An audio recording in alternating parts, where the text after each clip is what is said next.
வணக்கம். நமது டிவியின் மதிய நேர செய்திகள். உங்களுடன் இணைந்து கொள்ளும் நான் கேசிகா வரதராஜா.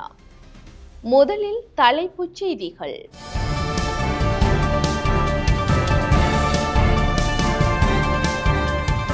நாடளாவிய ரீதியில் புனித நோன்பு பெருநாள் விசேட தொழுகைகள். பாலஸ்தீனியர்களுக்கு நீதி கேட்டு கோரிக்கை. அரசாங்கத்தின் விலைக்கு அதானி குழுமம் ஒப்புதல் தர வேண்டும், இல்லையேல் மன்னார் காற்றாலை மின் உற்பத்தி திட்டம் கைவிடப்படும். ஜனாதிபதி திட்டவட்டம். முன்னாள் பொதுமக்கள் பாதுகாப்பு அமைச்சர் டிரான் அலஸ் சிஐடியில் ஆஜர். குற்றவியல் சட்டமூலம் ஏப்ரல் 8 பாராளுமன்றத்தில். புட்டினுக்கு எச்சரிக்கை விடுத்த டொனால்ட் ட்ரம்ப். தொடர்வன உள்நாட்டு செய்திகள்.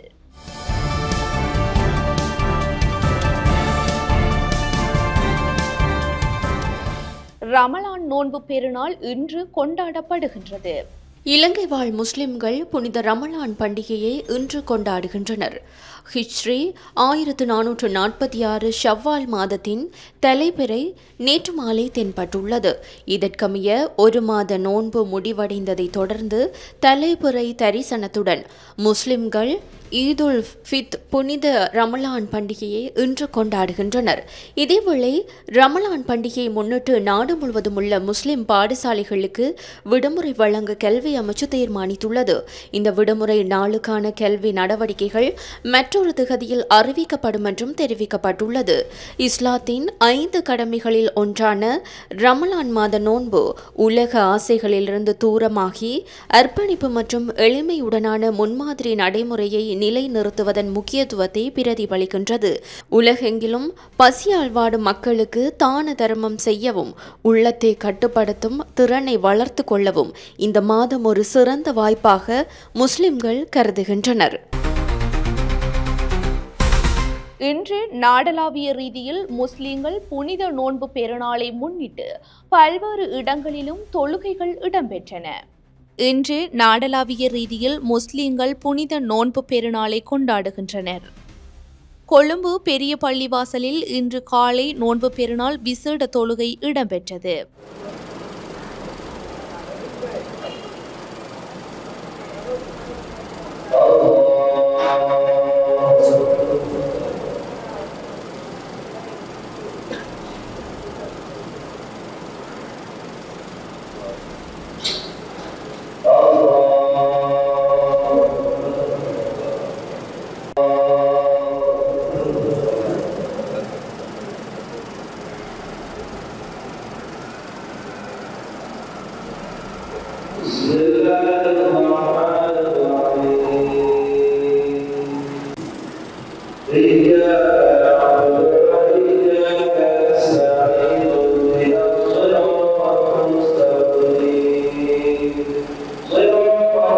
இதேவேளை கொழும்பு காலிமுகத்திடலிலும் இன்று காலை ஒன்று கூடிய முஸ்லிம்கள் விசேட தொழுகையில் ஈடுபட்டனர்.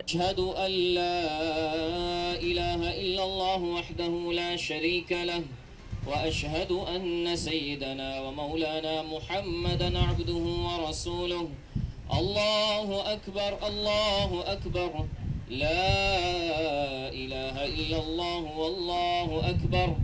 The Mayman Association of Sri Lanka has worked tirelessly for the past 3 weeks in order to make sure that everything was arranged smooth for the betterment of Allahu Akbar Allahu Akbar La ilaha illa Ya Rabbil Alameen Ar-Rahmanir Rahim Allahu Akbar.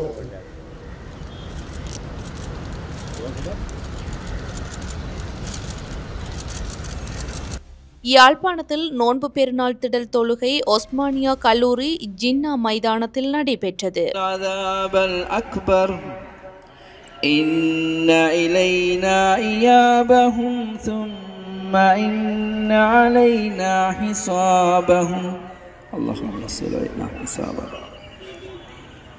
Allahu Akbar. Subhana rabbiyal azim. Subhana rabbiyal azim. Subhana rabbiyal azim. سمع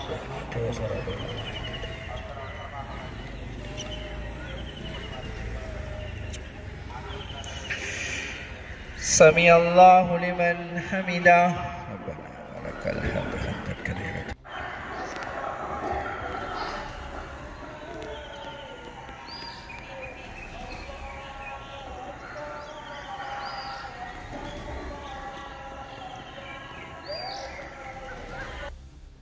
Ampara மாவட்டத்தின் நெட்பெட்டி முனை, கல்முனை, சம்மாந்துறை, நிந்தவூர், அக்கரைப்பெற்று, பொத்துவில் உள்ளிட்ட முஸ்லிம் மக்கள் செறிந்து வாழும் பகுதிகளில் பெருநாள் தொழுகைகள் பரவலாக இடம்பெற்றன. அந்த யூதர்கள் அவர்கள் ரமலான் வந்துவிட்டால் முஸ்லிம்களை சீண்டாமல், முஸ்லிம்களுடைய இரத்தத்தை குடிக்காமல் அவர்களால் இருக்க முடிவதில்லை. அந்த அடிப்படையில் இந்த ரமலானிலும் நாம் எல்லோரும் மகிழ்ச்சியாக பள்ளிவாசல்களிலும், கடற்கரைகளிலும், ரிசோர்ட்டுகளிலும், இன்னும் பல இடங்களிலும் நோன்புகள் திறந்து கொண்டிருந்த நேரத்தில் அங்குள்ள மக்கள் அகதி முகாம்களிலும், முகாம்கள் இல்லாமல் அங்குமிங்கும் அலைந்து திரிந்தார்கள். சஹர் செய்வதற்கு இடம் இல்லாமல், சஹர் செய்வதற்கு உணவில்லாமல் நோன்பு பிடித்தார்கள். நோன்பு திறப்பதற்கு ஒன்றும் இல்லாமல் நோன்பு திறந்தார்கள். இன்றும் கஷ்டப்பட்டுக் கொண்டிருக்கிறார்கள்.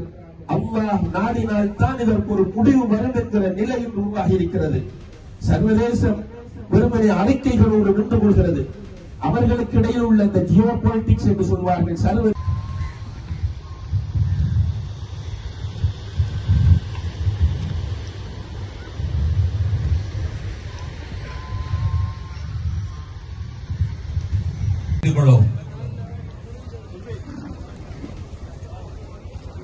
அஸ்ஸலாமு அலைக்கும் வரஹ்மத்துல்லாஹி வபரகாத்துஹு. திறப்பு கோவை ஒன்றும் போன் ஒன்றும் கண்டெடுக்கப்பட்டுள்ளது. திருகோணமலை மூதூர் பொது விளையாட்டு மைதானத்திலும் இன்று காலை விசேட திடல் தொழுகை இடம்பெற்றது.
نستعينه ونستغفره ونعوذ بالله من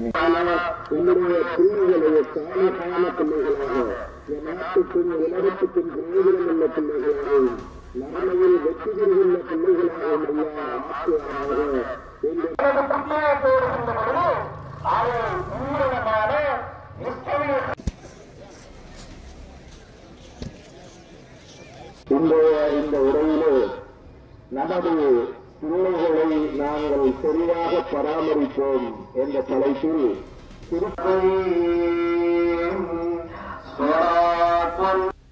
இதேவேளை மட்டக்களப்பிலும் இன்று பெருநாள் விசேட தொழுகை நடைபெற்றது. Allahu Akbar.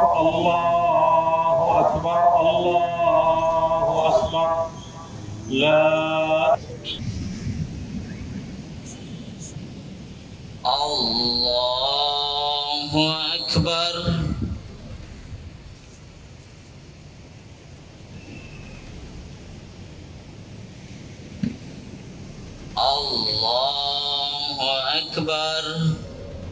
வவுனியா பட்டாணிச்சூர் பெரிய பள்ளிவாசலில் பெருநாள் தொழுகை இடம்பெற்றது. Allahu Akbar.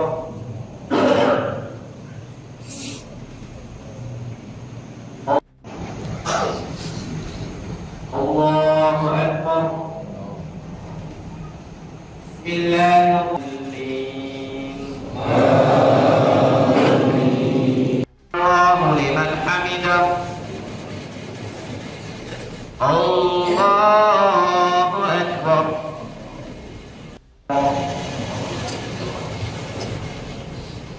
الله أكبر. மன்னார் மாவட்டத்தில் மூர்வீதி ஜும்மா பள்ளிவாசலின் பிரதான மௌலவி அசீம் தலைமையில் பெருநாள் தொழுகை இடம்பெற்றது.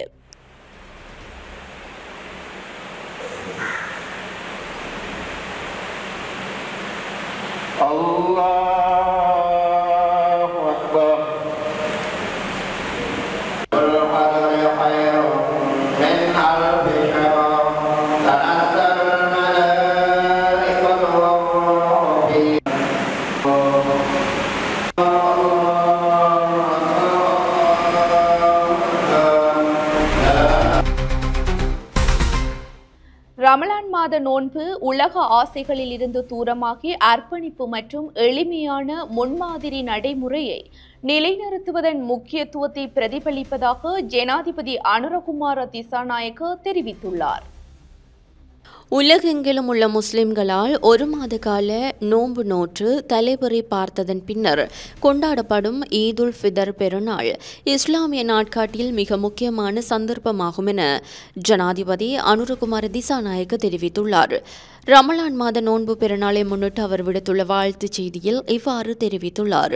குறித்த வாழ்த்துச் செய்தியில் இஸ்லாத்தின் 5 கடமைகளில் ஒன்றான ரமலான் மாத நோன்பு உலக ஆசைகளிலிருந்து தூரமாகி அர்ப்பணிப்பு மற்றும் எளிமையுமான முன்மாதிரி நடைமுறையை நிலைநிறுத்துவதன் முக்கியத்துவத்தை பிரதிபலிக்கின்றது.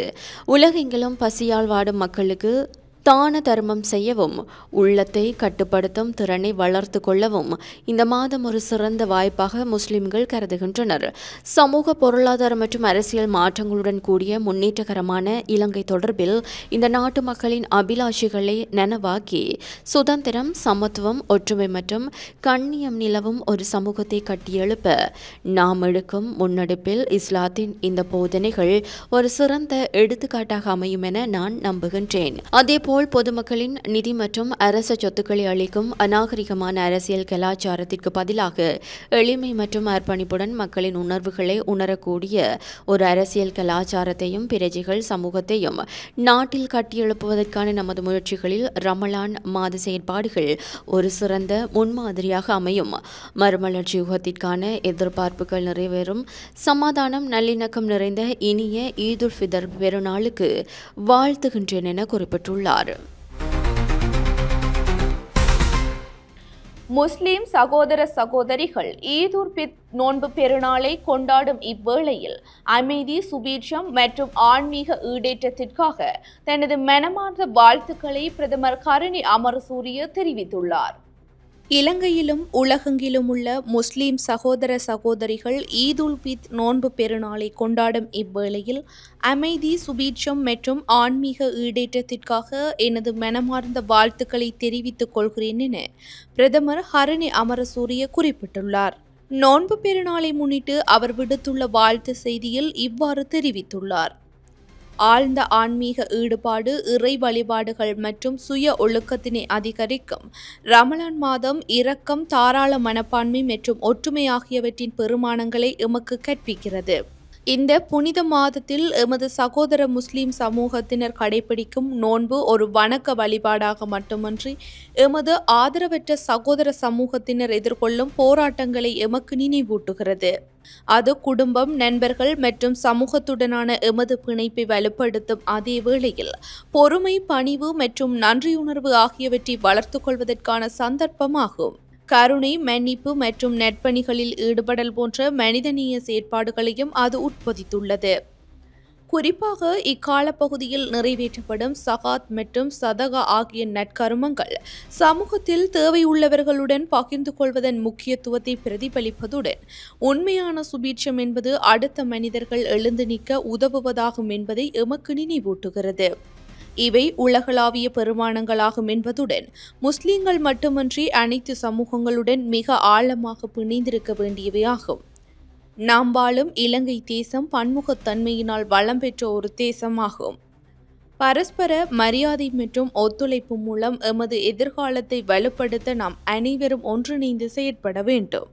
இந்த ஈகை திருநாள் எமக்கு நல்லிணக்கம், சகிப்புத்தன்மை, நீதி மற்றும் அமைதியை நோக்கி செயல்பட வேண்டியதன் அவசியத்தை நினைவூட்டுகிறது என அவர் தனது வாழ்த்துச் செய்தியில் குறிப்பிட்டுள்ளார்.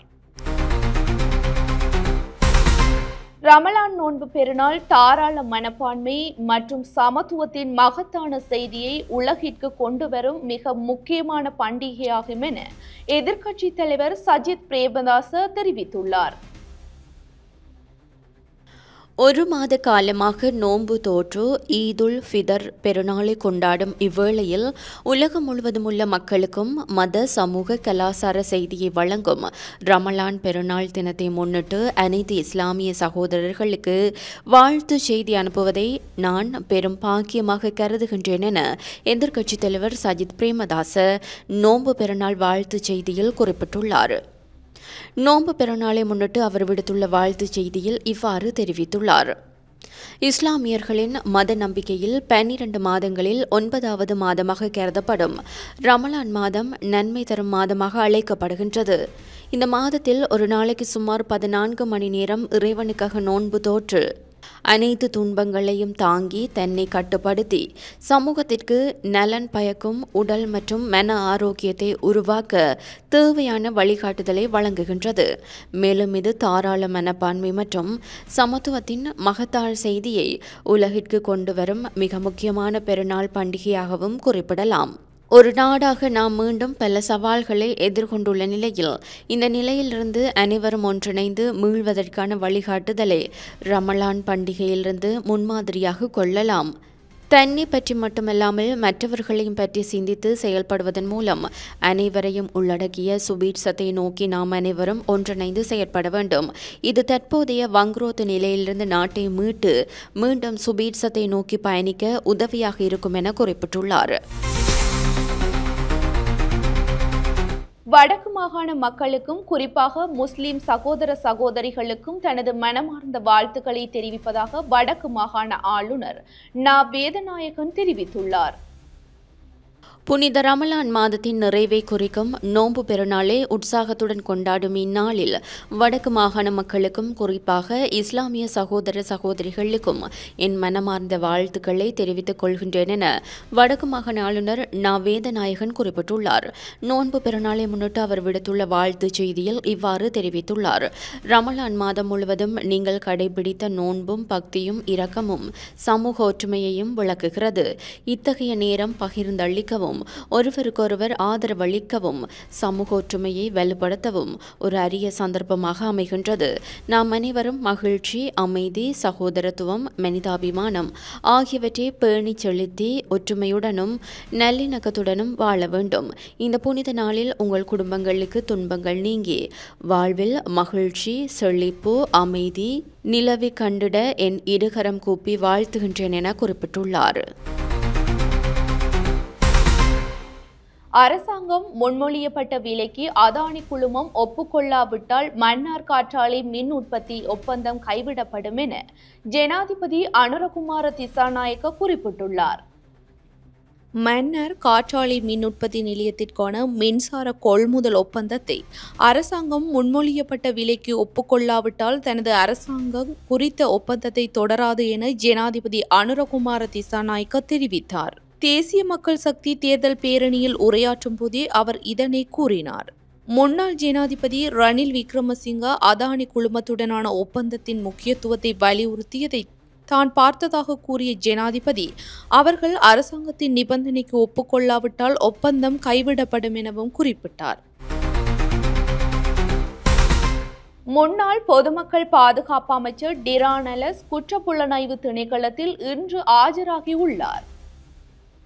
2023ஆம் ஆண்டு மாத்தறை வெலிகமவில் உள்ள ஹோட்டல் ஒன்றுக்கு அருகில் நடந்த துப்பாக்கிச் சூட்டு சம்பவத்தில் கொழும்பு குற்றத்தடுப்பு பிரிவை சேர்ந்த போலீஸ் சார்ஜென்ட் ஒருவர் உயிரிழந்தமை தொடர்பாக வாக்குமூலம் பதிவு செய்வதற்காக முன்னாள் பொதுமக்கள் பாதுகாப்பு அமைச்சர் டிரான் அலஸ் குற்றப்புலனாய்வு திணைக்களத்தில் இன்று ஆஜராகியுள்ளார். சம்பவம் தொடர்பான தகவல்களை முன்னாள் அமைச்சர் அறிந்திருப்பாரா என்ற சந்தேகத்தின் அடிப்படையில் வாக்குமூலம் பதிவு செய்யப்பட உள்ளதாக குற்றப்புலனாய்வு திணைக்களம் திணைக்களம் கூறியுள்ளது.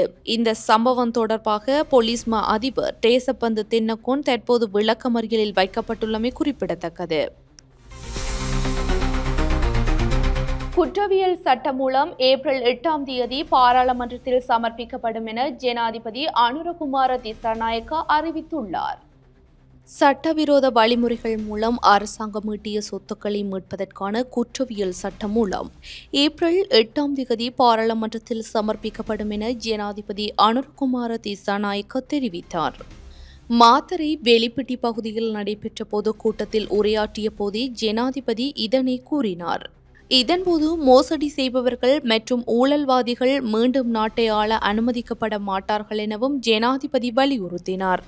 அத்துடன் பொருளாதார நெருக்கடி காரணமாக கைவிடப்பட்ட வெளிநாட்டு உதவியின் கீழ் செயல்படுத்தப்பட்ட பல திட்டங்கள் மீண்டும் தொடங்கப்படும் எனவும் ஜனாதிபதி தெரிவித்தார். சட்டவிரோத நடவடிக்கைகளுடன் தொடர்புடைய சொத்துக்களை கண்டறிந்து முடக்கி பறிமுதல் செய்ய அதிகாரிகளுக்கு குறித்த மசோதா அதிகாரம் அளிப்பதாகவும் ஜனாதிபதி கூறினார். உள்நாட்டு விமான சேவையை விஸ்தரிப்பதற்கான திட்டங்கள் நடைபெற்று வருவதாக அமைச்சர் விமல் ரத்நாயக்க கூறியுள்ளார். உள்நாட்டு சுற்றுலா பயணிகளை ஊக்குவிக்க உள்நாட்டு விமானங்களை விரிவுபடுத்துவதற்கான திட்டங்கள் நடைபெற்று வருவதாக போக்குவரத்து, நெடுஞ்சாலைகள், துறைமுகங்கள் மற்றும் சிவில் விமான போக்குவரத்து அமைச்சர் விமல் ரத்நாயக்க தெரிவித்தார். யாழ்ப்பாணம் பலாலி சர்வதேச விமான நிலையத்தின் சுற்றுப்பயணத்தில் பங்கேற்ற போதே அவர் இதனை கூறினார். அதற்கேற்ப தேவையான சட்டங்களை திருத்துவதற்கு தேவையான நடவடிக்கைகள் எடுக்கப்படும் எனவும் அமைச்சர் குறிப்பிட்டார். அதற்கமைவாக கட்டுநாயக்காவில் உள்ள பண்டாரநாயக்க சர்வதேச விமான நிலையத்திலிருந்து பலாலி, யாழ்ப்பாணம் சர்வதேச விமான நிலையத்திற்கு உள்நாட்டு விமானங்களை அதிகரிக்க ஏற்பாடு செய்யப்பட்டுள்ளதாக அமைச்சர் கூறினார். பேராதனை எடதுவாவ பகுதியில் முச்சக்கர வண்டி ஒன்று இன்று காலை விபத்துக்குள்ளானதில் 2 உயிரிழந்துள்ளனர். பேராதனை எடதுவாவ பகுதியில் முச்சக்கர வண்டி ஒன்று இன்று காலை கவிழ்ந்து விபத்திற்குள்ளாகியுள்ளது. இந்த விபத்தில் 2 பேர் உயிரிழந்ததாக போலீசார் தெரிவித்தனர். மேலும் விபத்தில் காயமடைந்த 2 பேர் பேராதனை வைத்தியசாலையின் தீவிர சிகிச்சை பிரிவில் அனுமதிக்கப்பட்டுள்ளனர். விபத்து தொடர்பான மேலதிக விசாரணைகளை பேராதனை போலீசார் மேற்கொண்டு வருகின்றனர். அம்பலாந்தோட்டையில் இன்று அதிகாலை இடம்பெற்ற துப்பாக்கி சூட்டு சம்பவத்தில் ஒருவர் காயமடைந்துள்ளதாக போலீஸ் ஊடக பிரிவு தெரிவித்துள்ளது. அம்பலாந்தோட்டை ஹொக்கல்ல பகுதியில் இன்று அதிகாலை இடம்பெற்ற துப்பாக்கிச் சூட்டு சம்பவத்தில் ஒருவர் காயமடைந்துள்ளதாக காவல்துறை ஊடக பிரிவு தெரிவித்துள்ளது. குறித்த பகுதியில் வீடொன்றில் இருந்த நபர் ஒருவர் மீது மோட்டார் சைக்கிளில் வந்த 2 இவ்வாறு துப்பாக்கிச் சூடு நடத்திவிட்டு தப்பி சென்றுள்ளதாக தெரியவந்துள்ளது. சம்பவத்தில் காயமடைந்த நபர் சிகிச்சைகளுக்காக ஹம்பாந்தோட்டை வைத்தியசாலையில் அனுமதிக்கப்பட்டுள்ளார். ஹொக்கல்ல பகுதியைச் சேர்ந்த 30 வயதுடைய ஒருவரே இவ்வாறு காயமடைந்துள்ளார். குறித்த நபருக்கும் மற்றொரு தரப்பினருக்கும் இடையில் நிலவி வந்த தனிப்பட்ட முரண்பாடு காரணமாக இந்த துப்பாக்கிச்சூடு நடத்தப்பட்டுள்ளதாக விசாரணைகளில் தெரியவந்துள்ளது. தொடர்பென சர்வதேச செய்திகள்.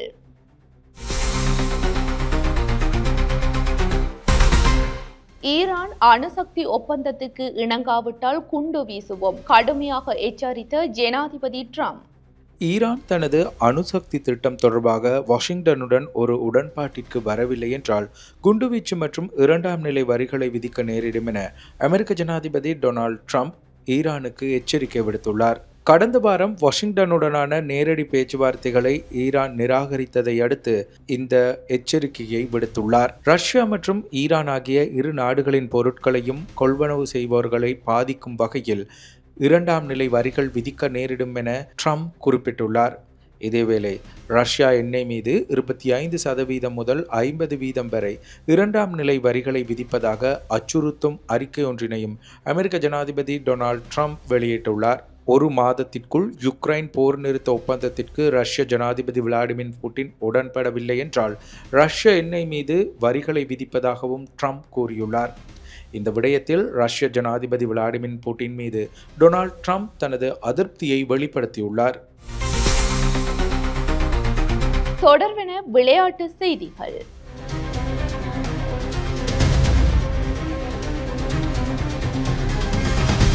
IPL 2025 சென்னையை வீழ்த்தி முதல் வெற்றியை பதிவு செய்தது Rajasthan. Indian premier league cricket தொடரில் நேற்று இடம்பெற்ற 11வது போட்டியில் சென்னை அணியை வீழ்த்திய ராஜஸ்தான் ராயல்ஸ் அணி தனது முதல் வெற்றியை பதிவு செய்தது. நேற்றைய போட்டியில் சென்னை சூப்பர் கிங்ஸ் மற்றும் ராஜஸ்தான் ராயல்ஸ் அணி ஆகிய இரு அணிகளும் மோதின. நாணய சுழற்சியில் வென்ற சென்னை சூப்பர் கிங்ஸ் அணி பந்துவீச்சை தெரிவு செய்தது. அதன்படி முதலில் களமிறங்கிய ராஜஸ்தான் ராயல்ஸ் அணி நிர்ணயிக்கப்பட்ட 20 ஓவர்களில் 9 விக்கெட் இழப்பிற்கு 182 ஓட்டங்களை பெற்றது. நிதிஷ் ராணா அதிரடியாக ஆடி 81 ஓட்டங்களை குவித்தார். சென்னை சூப்பர் கிங்ஸ் சார்பில் கலீல் அகமது, நூர் அகமது மற்றும் பத்திரன ஆகியோர் தலா 2 விக்கெட்டுகளை வீழ்த்தினர். இதனையடுத்து 183 ஓட்டங்கள் எடுத்தால் வெற்றி என்ற இலக்குடன் சென்னை சூப்பர் கிங்ஸ் அணி களமிறங்கியது. அணித்தலைவர் ருதுராஜ் 63 ஓட்டங்களையும், ஜடேஜா 32 ஓட்டங்களையும், டோனி 16 ஓட்டங்களையும் அணிக்காக பெற்றுக் கொடுத்தனர். இறுதியில் சென்னை சூப்பர் கிங்ஸ் அணி 20 ஓவர்களில் 6 விக்கெட் இழப்புக்கு 176 ஓட்டங்களை மாத்திரமே பெற்றுக்கொண்டது. இதன் மூலம் 6 ஓட்டங்கள் வித்தியாசத்தில் ராஜஸ்தான் ராயல்ஸ் அணி வெற்றி பெற்றது. ராஜஸ்தான் ராயல்ஸ் அணி சார்பில் வனிந்து அசரங்க 4 விக்கெட்டுகளை வீழ்த்தினார். இத்துடன் நமது டிவியின் மதிய நேர செய்திகள் நிறைவடைகின்றன. வணக்கம்.